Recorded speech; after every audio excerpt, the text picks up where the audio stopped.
Well, have you ever had all the potential in the world and it just seemed like other people are passing you by?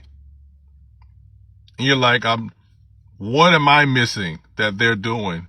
They may be less gifted or not as gifted or not as blessed in some areas as me, but why does it seem like they're winning more than me? Well, here's what I want to tell you.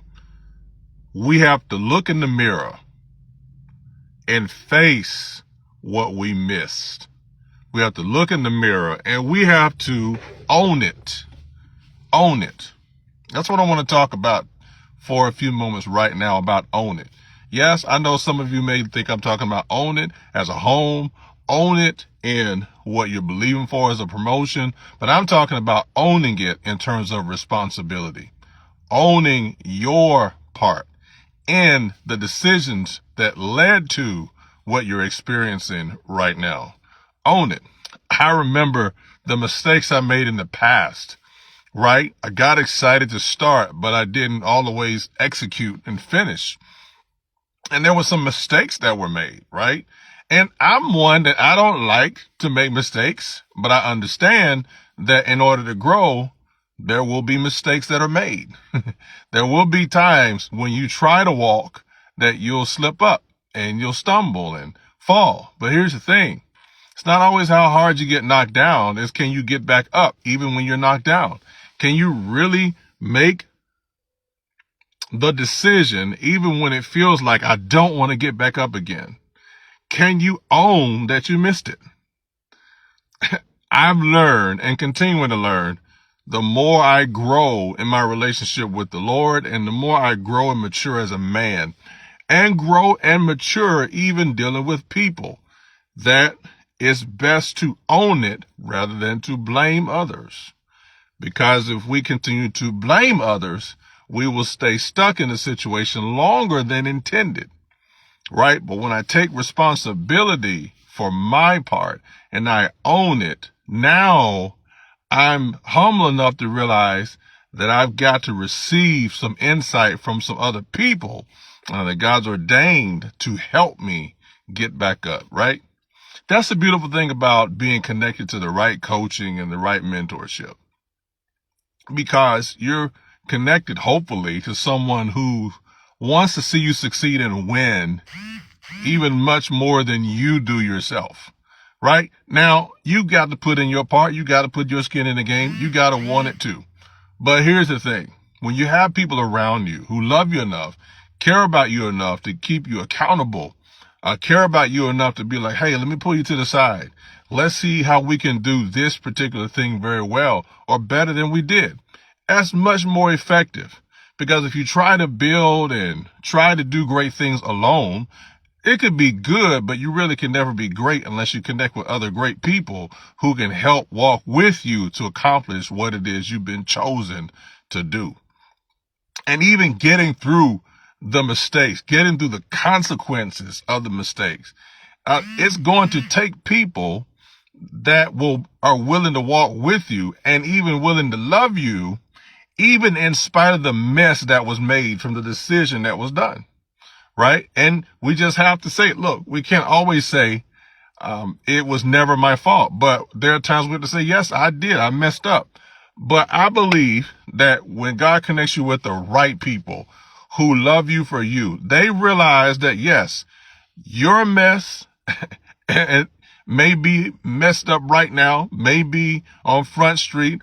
You may be looked upon by other people as like, man, you made a big mishap and you'll never get back up. But the beautiful thing about it is being able to connect with people who are going to love you for you, not so much what you can just do for them. They care enough about you to be there when it seems like the people you thought would be there, they leave you. But sometimes the people you think won't be there will be there with you because they care more about you than you realize.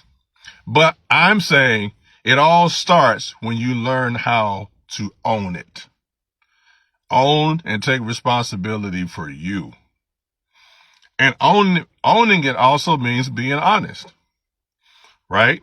Not pretending that you didn't make a mistake. Not pretending that you didn't do that person wrong.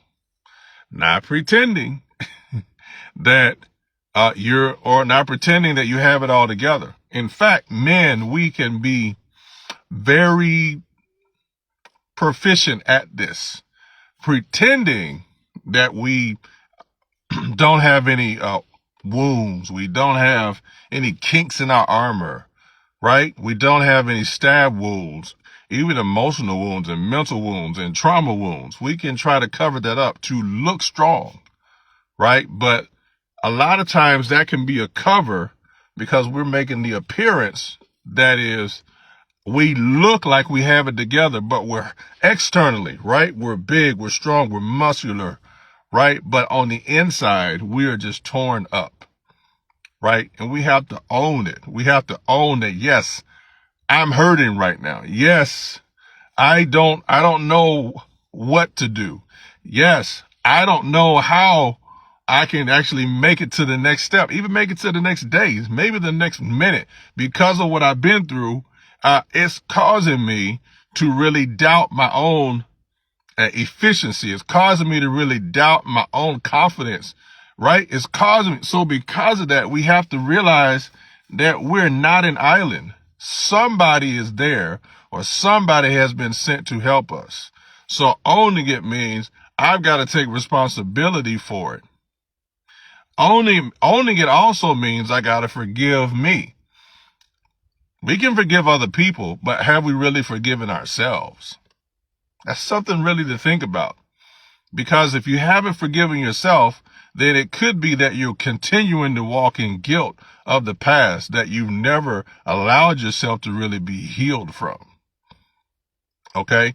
So, own it.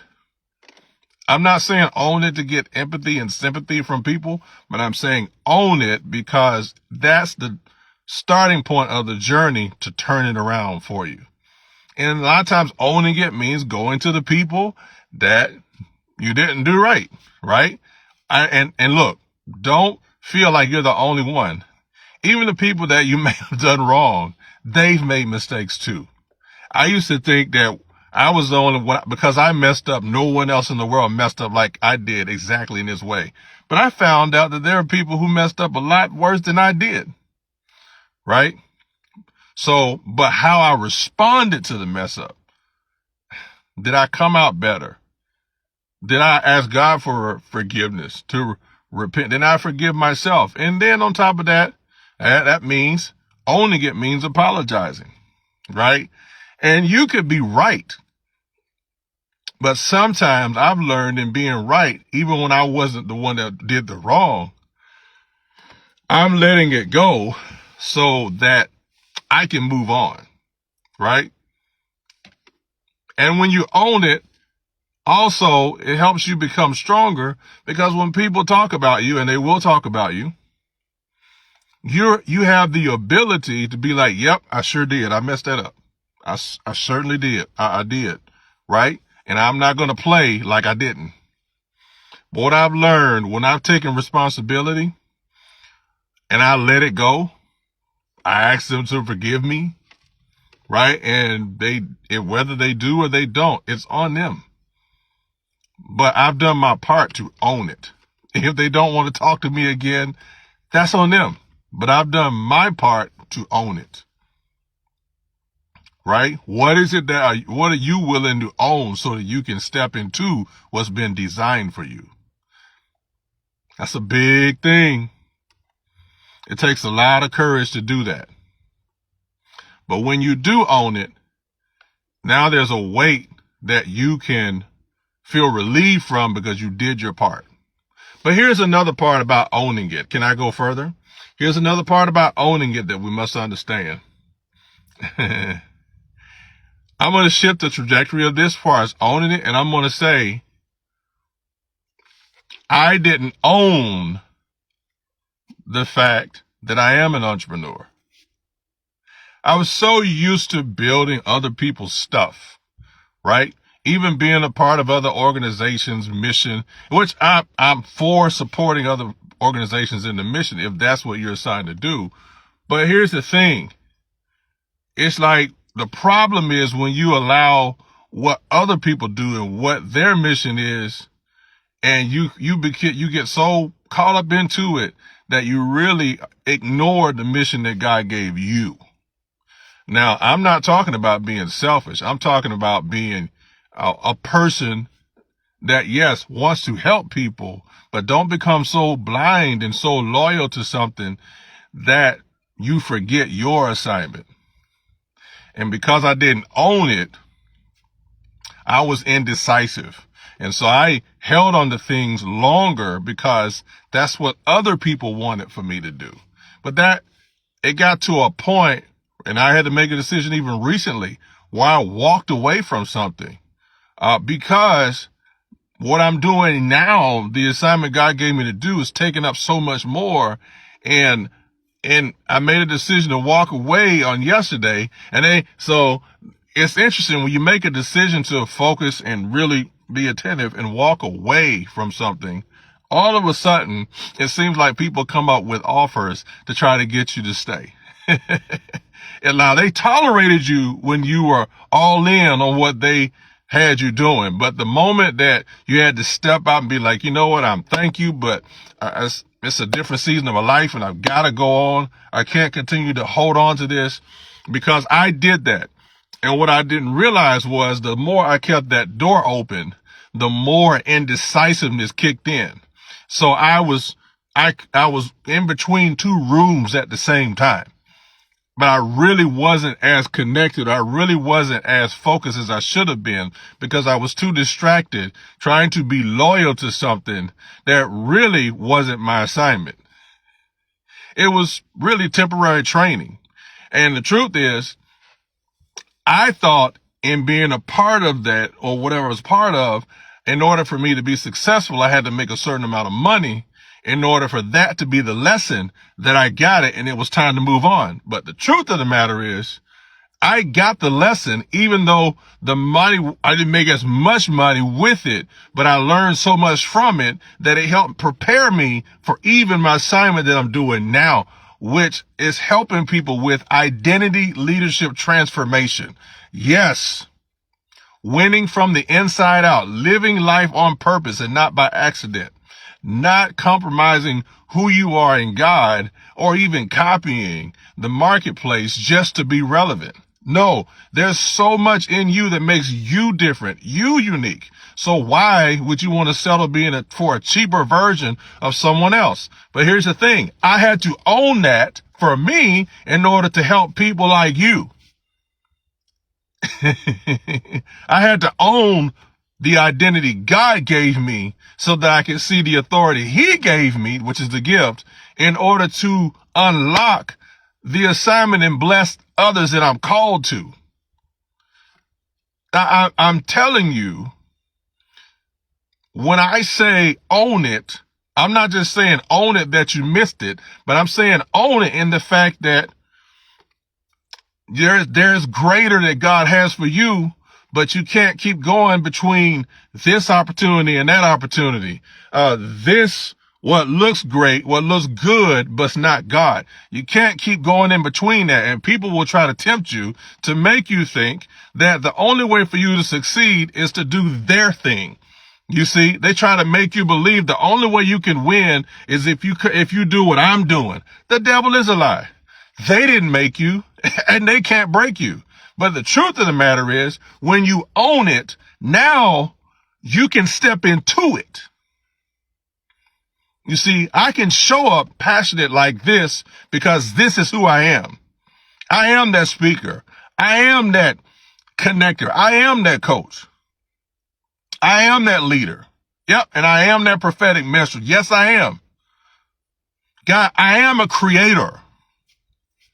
And what happened, I'm giving you my personal experience because I didn't own it. I settled for what was created rather than digging deeper to unlock and create what God already gave me. What about you? Have you owned what you have, or are you waiting for someone to give you a yes to say, yes, you can do this now? No, you can't go on waiting for somebody else to say yes while you continue to be undecided and really say no through your indecision. I did that. So when I say own it, I'm talking about own it in terms of not only that you missed it or made the mistake in doing things, but own it in the fact that I have an assignment and a blueprint from God.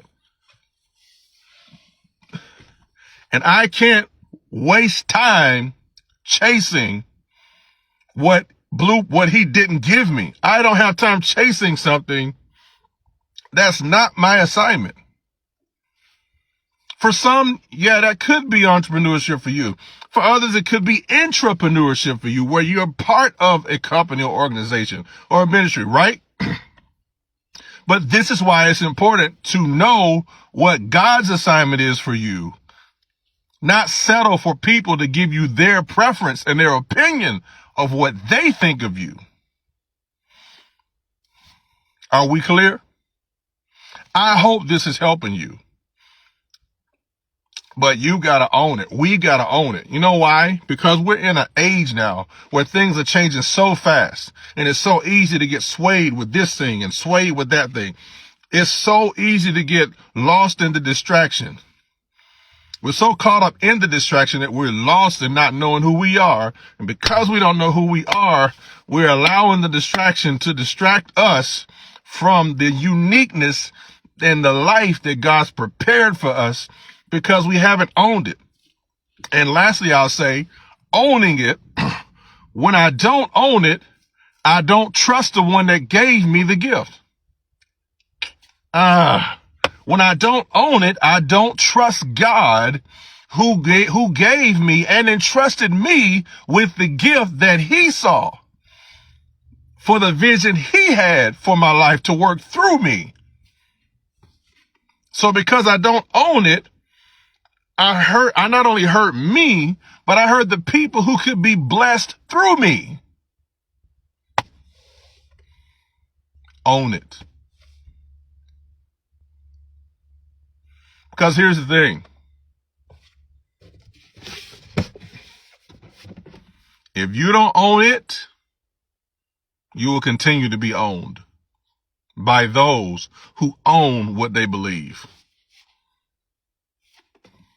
I'm not telling you what I heard. I'm telling you what I believe.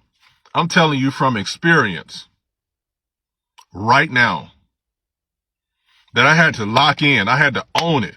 I had to own my mistakes. I had to own that I missed things in my assignment, decisions I should have done, because I was allowing other people to dictate to me instead of me owning what I should have. But thank God for grace. Thank God for restoration. Thank God for another chance to get it right. And maybe that's you. Maybe you've lived life on accident and not on purpose. Maybe you've lived life for the approval of people more so than the approval from God who made you. Maybe you've lived life compromising just to keep the peace rather than having the courage sometimes and causing chaos or causing a disturbance, or you're a disruptor, but you don't want to disrupt. But now the times that we're in are pushing you in a direction where now you've got to be who you were meant to be. Because if you don't show up, the people you're called to cannot grow up. There may be some people who are in the same industry as you, but they cannot be and do like God made you. So I'm encouraging you today to own it. I'm not just telling you this. I'm even encouraging myself to own it. If you don't own it, stop blaming other people. Because if you point one finger to somebody, 3 of them are pointing back at you. And I'm saying to you, precious people, your life is too precious, waiting on somebody to validate your uniqueness. I realize that sometimes you got to walk alone, and God will send the people who believe in you more than the people you thought believed in you, but they only tolerated you. So own it. Let me know in the comments if this really blessed you today. And for those of you who haven't subscribed to my YouTube channel, it is my name, Ricco McAdory, or known as The Identity King. You can type in The Identity King in YouTube, of course, and you'll have our videos like this. Also, there'll be a link in the comments as well. Stay tuned for more great videos, but I wanted to come on here and give you this encouraging word. Normally on Saturdays, I don't do the videos, and I wait till either on Monday or Tuesday. But this couldn't wait because this word was brewing in my heart for someone just like you to own it. And if it affected me, I know it's been a blessing to you, okay? So stay encouraged, and I look forward to speaking with you again soon. Happy Resurrection Day on tomorrow as we celebrate the resurrection of our Lord and Savior, Jesus Christ, Yeshua HaMashiach. Love you all. Stay encouraged, and I'll talk to you again soon.